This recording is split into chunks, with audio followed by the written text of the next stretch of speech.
There are countries that are difficult to conquer because they are enormous. Others are protected by oceans, and some are defended by powerful armies. But Ethiopia presents a different kind of challenge. Its greatest defense begins with the land itself. Much of Ethiopia rises high above the surrounding regions of East Africa.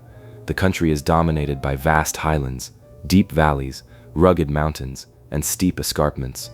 This landscape has shaped Ethiopian history for centuries. An invading army entering the highlands could not simply move across the country with ease. The terrain divided the battlefield. Roads were limited, mountain passes became important, and armies unfamiliar with the landscape faced difficult conditions. A force might capture one region, only to discover that another valley remained beyond its control. It might occupy a major settlement, while the surrounding highlands continued to resist. This geography also created something more important: time. An invading army needs movement. It needs roads. It needs supplies. It needs communication between different units. But difficult terrain slows all of these things.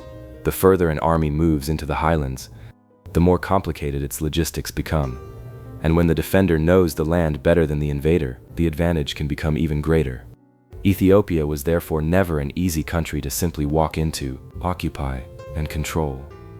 But geography alone cannot explain Ethiopia's survival, because this country possessed something else: a long political tradition, a powerful sense of identity, and a state that had survived for centuries. And by the 19th century, when European empires were rapidly expanding across Africa, Ethiopia would become one of the most important exceptions to the colonial story. Because while much of Africa was being divided between European powers, Ethiopia remained independent, and that independence was about to be tested. By the 19th century, European powers were rapidly expanding across Africa. Britain, France, Portugal, Belgium, Germany, and Italy all sought influence and territory. The continent was being transformed by colonial expansion. But Ethiopia was different. It had its own political institutions, its own rulers, its own military traditions, and a long history of statehood. The country was not an empty space waiting to be claimed. It was already a functioning political power. This made Ethiopia extremely difficult to absorb into the colonial system. One of the most important figures in this story was Emperor Menelik II. Under Menelik, the Ethiopian state became stronger. Its territory expanded, and its military capabilities increased. At the same time, Italy was building its own colonial ambitions in East Africa. Italian forces had already established a presence in Eritrea, and Rome wanted to expand its influence deeper into Ethiopia. The result was a growing confrontation. Italy wanted Ethiopia to accept its influence. Ethiopia wanted to preserve its independence. Diplomacy failed, tensions increased, and eventually, the two sides went to war. For Italy, this appeared to be an opportunity to expand its colonial empire. For Ethiopia, the conflict was about survival. The question was no longer simply who would win a battle. The question was whether Ethiopia would remain an independent country or become another European colony. And in 1896, that question would be answered on a battlefield near the town of Adwa. On March 1, 1896, Ethiopian and Italian forces met near Adwa. The battle would become one of the most important moments in African history. The Ethiopian army was enormous. Thousands of soldiers had been mobilized from across the empire. Menelik II had managed to bring together forces from different regions, creating a powerful army capable of confronting the Italian invasion. The Italians, meanwhile, believed they possessed important advantages. They had modern weapons, military organization, and the backing of a European colonial power. But the Ethiopian army understood the terrain, and more importantly, it was fighting on its own land. The battle became a disaster for the Italian forces. Ethiopian troops attacked the Italian positions, using the difficult terrain to their advantage. The Italian army was divided. Its units became isolated, and the Ethiopian forces overwhelmed them. By the end of the battle, Italy had suffered a major defeat. The consequences were enormous. The Treaty of Addis Ababa recognized Ethiopia as an independent state. The Italian attempt to conquer Ethiopia had failed, and the victory at Adwa became something far greater than a military success. It became a symbol. At a time when European empires controlled most of Africa, an African army had defeated a European colonial power. Ethiopia had not simply survived, it had defended its independence on the battlefield. The victory inspired people far beyond Ethiopia. For many across Africa and the African diaspora, Adwa became a symbol of resistance, a reminder that colonial expansion was not unstoppable. But history was not finished. Italy had been defeated once, yet the ambition to conquer Ethiopia did not disappear. 4 decades later, Italy would return, and this time, it would come with a much more powerful military machine. By the 1930s, Italy was ruled by Benito Mussolini. The fascist government wanted to build a new Italian empire, and Ethiopia remained central to that ambition. The memory of Adwa was still alive. The defeat of 1896 was a humiliation that Mussolini wanted to reverse. In October 1935, Italian forces launched a full-scale invasion of Ethiopia, but this was not the same Italy that had fought at Adwa. The Italian military now possessed aircraft, tanks, artillery, modern communications, and a far greater industrial capacity. Ethiopia faced a completely different enemy. The war quickly became brutal. Italian aircraft attacked Ethiopian positions. Heavy artillery was used against Ethiopian forces, and chemical weapons were also deployed by Italian forces. The Ethiopian army struggled to respond to this technological advantage. The country could still mobilize large numbers of fighters, but courage alone could not eliminate the gap in military technology. Italian forces advanced, major cities fell, and in May 1936, Italian troops entered Addis Ababa. Emperor Haile Selassie was forced into exile. Italy declared victory. Mussolini had finally achieved what Italy had failed to accomplish 4 decades earlier. But there was a fundamental difference. Italy had conquered the capital. It had not conquered the Ethiopian people. The fall of Addis Ababa created the appearance of victory, but across the country, resistance continued. And this would reveal one of the most important lessons of the entire Ethiopian story. Capturing a capital is not the same as controlling a country. After the fall of Addis Ababa, Italy attempted to establish control over Ethiopia. But the war did not truly end. It changed. Ethiopian resistance groups continued to operate across the country, in the mountains, in the countryside, and in remote regions that were difficult for Italian forces to control. The Italian military could occupy cities. It could establish bases.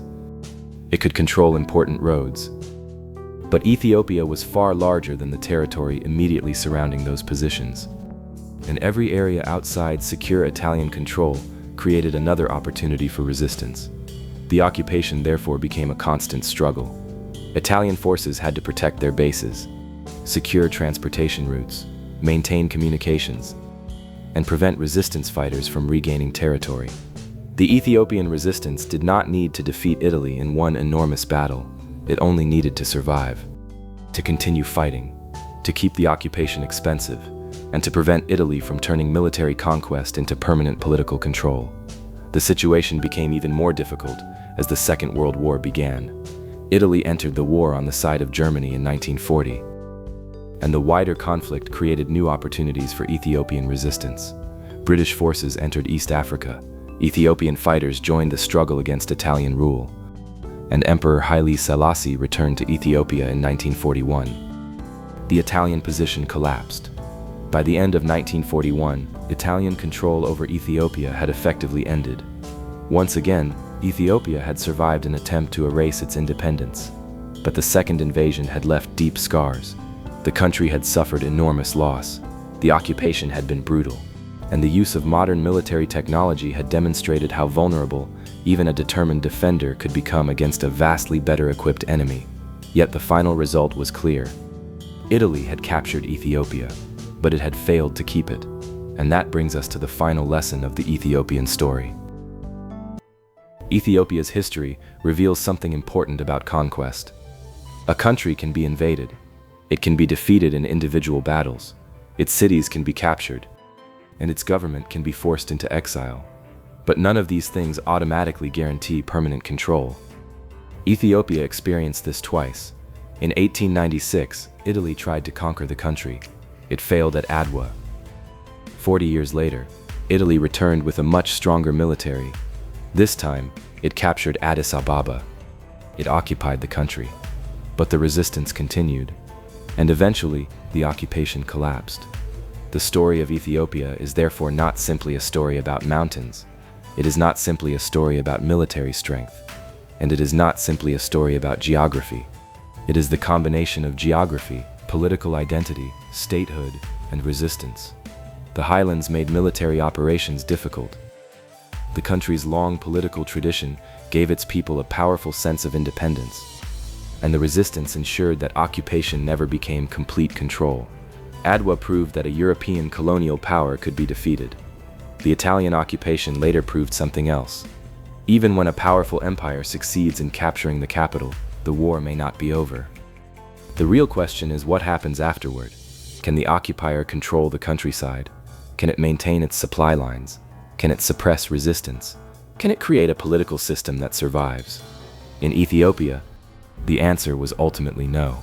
And that is why Ethiopia occupies such a unique place in the history of colonialism. While much of Africa was divided among European empires, Ethiopia remained a symbol of independence. Adwa became a symbol of African resistance. The second invasion became a reminder of the brutality of colonial warfare, and the eventual liberation of Ethiopia demonstrated the limits of occupation. Ethiopia was not impossible to invade. History proves that. But conquering a country and permanently controlling its people are two very different things. Perhaps that is the greatest lesson Ethiopia adds to our journey. Russia showed us the power of distance.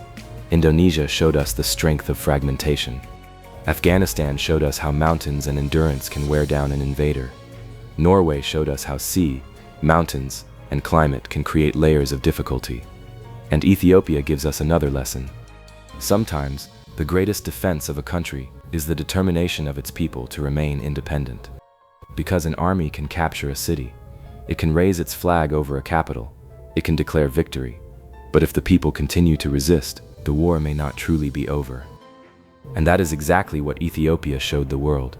It was invaded, it was occupied. It was attacked by a far more technologically advanced enemy, but it fought back, and eventually, it regained its freedom. So what do you think makes Ethiopia so difficult to conquer? Is it the highlands? The geography?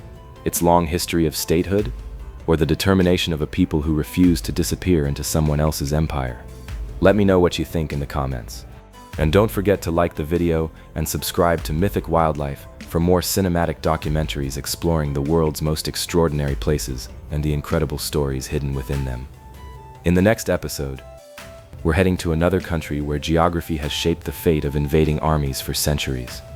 I'm Ask Studio. Thank you for joining me on this journey from Mythic Wildlife. Until next time, stay curious.